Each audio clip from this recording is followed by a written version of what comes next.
As soon as God created the first man, he offered him three gifts: the Garden of Eden, Genesis 2 verse 8, food, Genesis 2 verse 16, and the woman, Genesis 2 verse 22. The Lord God placed the man in the Garden of Eden to tend and watch over it. But the Lord God warned him, "You may freely eat the fruit of every tree in the garden, except the tree of the knowledge of good and evil. If you eat its fruit, you are sure to die."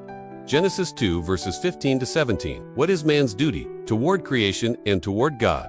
How do these two duties relate to each other? The first duty of man concerns the natural environment in which God has put him, to tend and watch over it. Genesis 2 verse 15. The verb avad, watch over, refers to work. It is not enough to receive a gift. The second duty concerns his food. We have to remember that God gave it to humans. See Genesis 1 verse 29. God also said to Adam that you may freely eat. Genesis 2 verse 16.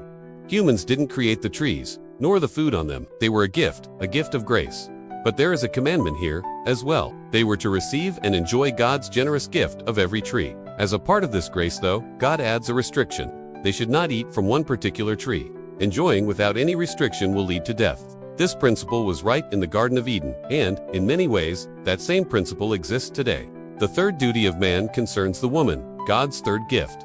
Man leaves his father and mother and is joined to his wife. Genesis 2 verse 24. This extraordinary statement is a powerful expression that highlights human responsibility toward the conjugal covenant and the purpose of being one flesh, meaning one person. Compare with Matthew 19 verse 7 to 9. The reason it is the man and not the woman who should leave his parents may have to do with the biblical generic use of the masculine.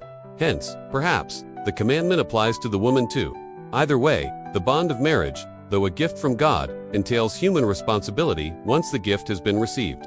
A responsibility that rests upon both the man and the woman to fulfill faithfully. Think about all that you have been given by God. What are your responsibilities with what you have been given?